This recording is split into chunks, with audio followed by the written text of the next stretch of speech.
Bonjour Mathilde. Bonjour, On a vu et on a beaucoup apprécié Caillou. Alors, merci. on va parler du titre tout à l'heure, mais Mhm. alors moi, ce qui m'intéresse, la première de mes questions, c'est comment tu as vendu Caillou aux gens qui ont travaillé avec toi et qui ont dû le financer. Comment tu l'as présenté? J'ai envoyé le scénario à François Martin Saint-Léon, qui est producteur chez Barberousse Film.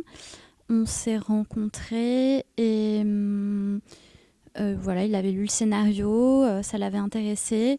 Et je crois que une des premières questions qu'il m'a posées, en tout cas dont je me souviens, c'est le ton du film. Sur le ton du film, il m'a demandé du coup pour toi, c'est dans quel registre? C'est une comédie?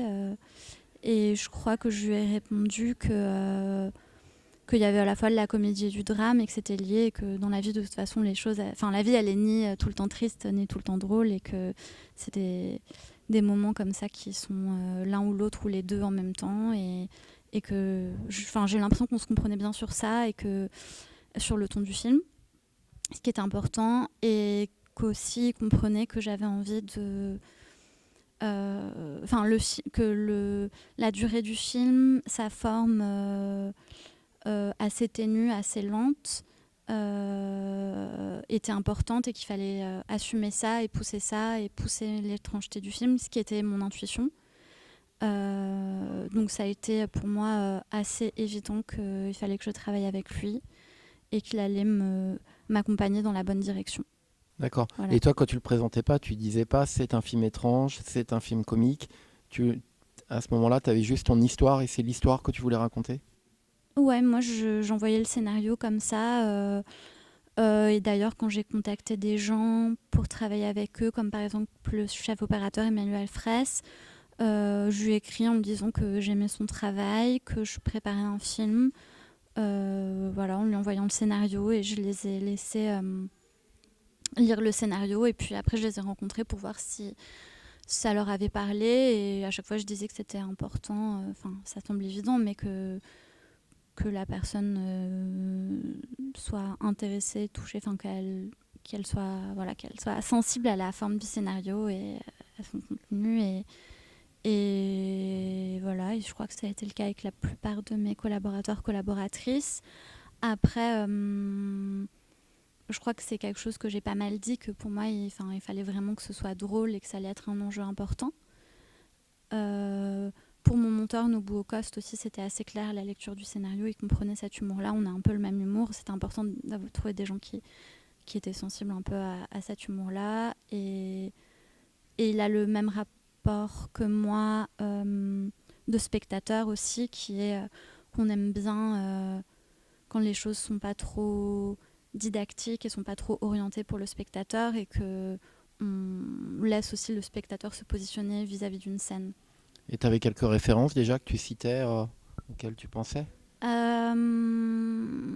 Je sais, hum, quand je rencontrais les gens, pas forcément, mais après, pour chaque, que ce soit pour le montage ou pour l'image, quand on rentrait dans le détail, oui, ensuite j'avais des références, mais c'était des références pour parler de choses assez précises à chaque fois. C'est-à-dire que j'avais pas une référence de film qui ressemblait à ce que je voulais faire, mais plutôt, voilà, des fois je décrivais l'ambiance d'une scène dans les décors ou des couleurs et tout ça. Et là, du coup, je m'appuyais en montrant soit des tableaux. Pour les décors, il y avait les tableaux de Hammershoy. Euh, Soit pour le cadrage, il y a eu, je sais qu'on a parlé de l'été de Kikujiro, de Kitano. Euh,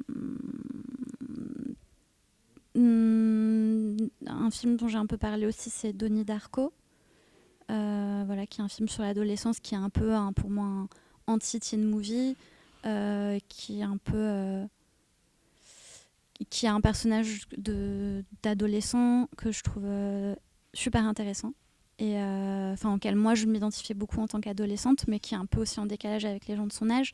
Et du coup, c'était aussi une référence, même si les films sont très différents et que voilà.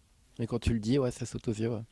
Et alors, Caillou, ton titre, il arrive quand? Il arrive dès le départ ou alors Ouais. il vient un peu plus tard? Dès le départ? Dès le départ, en fait, c'était une réplique du film, enfin dès le départ. En tout cas, quand le scénario a été écrit, quand la première version de scénario a été écrite, j'ai beaucoup retravaillé le scénario, mais la première version, je l'ai écrite très rapidement. Il y avait une réplique qui se trouvait dans la scène quand Elias fait la fausse psychanalyse à Sabrina.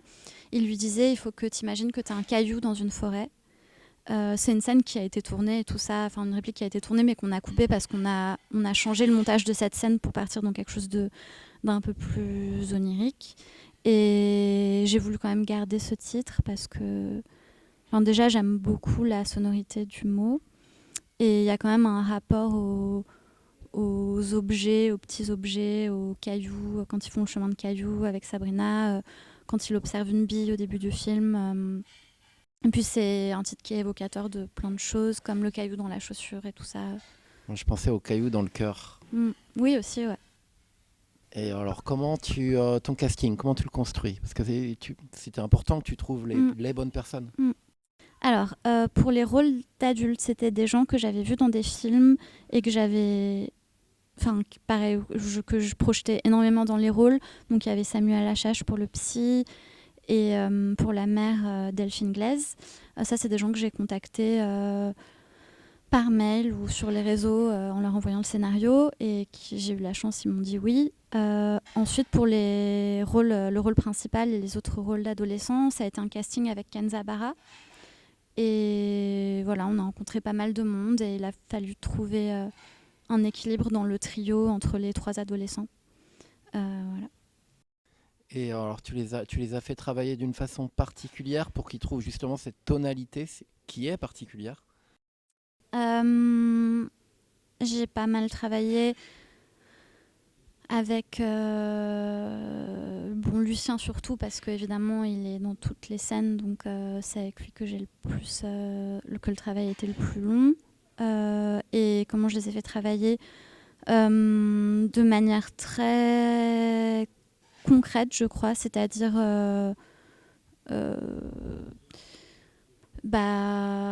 on a beaucoup travaillé sur la corporalité du personnage, la manière dont il se tenait, la manière dont il s'exprimait, son langage. C'était important pour moi que les dialogues soient respectés au mot près. Parce que j'avais envie, déjà c'est quelque chose que j'aime beaucoup moi, les dialogues, les écrire et puis les entendre aussi au cinéma. Et du coup, j'avais pas envie que les comédiens changent les dialogues avec des mots d'aujourd'hui, des mots à eux. Parce que j'avais envie qu'il y ait une dimension un peu intemporelle. J'avais pas envie que ce soit axé sur 2022. Et je crois, quand j'en parle avec Lucien, lui, il avait un peu du mal à se rendre compte à quoi allait ressembler le film exactement. Parce qu'il me disait, mais il se passe pas grand-chose. Et du coup, on travaillait scène par scène sur quel était l'état du personnage dans chaque scène et sur des choses très concrètes. Par exemple, je sais que la scène à la fin dans laquelle il a une sorte d'épisode de déréalisation un peu... c'est vrai qu'il se questionnait un petit peu sur l'état du personnage à ce moment-là, mais j'essaie de pas tomber dans quelque chose de trop psychologisant, donc j'essaie de lui dire des choses concrètes, comme par exemple de marcher dans la rue en se demandant ce que c'était le sol, ce que c'était de marcher, l'action de marcher, ce que ça voulait dire, que les choses autour de lui paraissaient un peu étrangères, donc il pouvait observer les objets autour de lui et se demander quelle était leur fonction, des choses comme ça très concrètes. Et donc il était toujours très concentré et plutôt dans quelque chose d'assez du coup corporel. Voilà.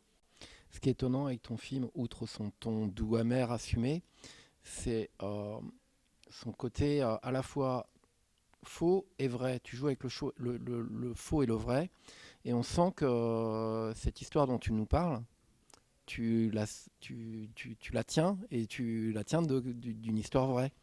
On le sent. On le sent. Est-ce que tu veux bien aller sur ce terrain et nous en dire un peu plus comment tu as travaillé ça? Pour le point de départ du tout début du film, je suis partie de quelque chose d'autobiographique, mais que j'ai énormément fictionné pour pousser le conflit du personnage là où, enfin, pour qu'il soit le plus net possible et le plus intéressant, et que ce soit le plus décalé possible. Donc j'ai grossi les traits, et après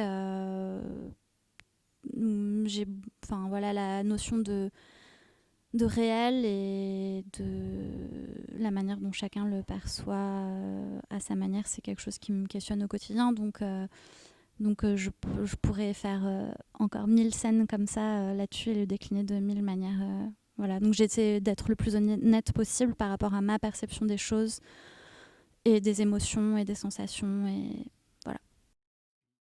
Il y a la question du deuil d'un point de vue psychologique, mais tu as aussi une certaine revanche vis-à-vis de la psychanalyse. Ouais. On est d'accord? Ben, oui, je sais pas. Je sais pas si c'est une revanche. Une revanche, en tout cas, c'est vrai que ça peut être perçu comme ça. Moi, ma mère est psychologue, donc je sais pas si c'est un rapport avec ça, mais C'est pour ça que la piche.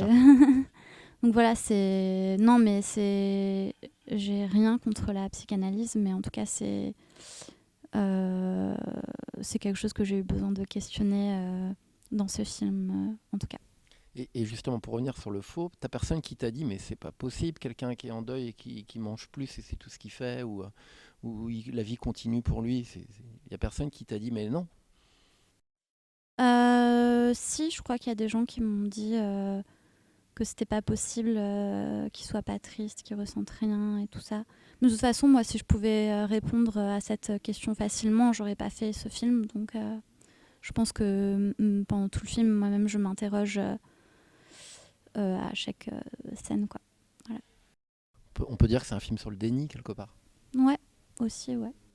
Alors, est-ce que le film a beaucoup déjà tourné? Est-ce qu'il a déjà Pas obtenu des mal, ouais. récompenses? Ouais, il a eu plusieurs prix au festival Premier Plan à Angers. Il a fait d'autres festivals. Il a eu un prix à Smells Like Teen Spirit à Paris, qui est un festival sur le teen movie au Grand Action. Il a été à Côté Court, à Pantin. Et là, il y a des festivals à l'étranger aussi. Il y a Zinébi. Voilà. Et dernière question, est-ce que tu as déjà de nouveaux projets qui sont soit dans ta tête, soit dans les cartons? Ouais, j'ai plein d'idées en tête et je commence à développer un nouveau court-métrage. Je vais commencer l'écriture là. Enfin, voilà. Bah, merci beaucoup Mathilde. Merci à toi.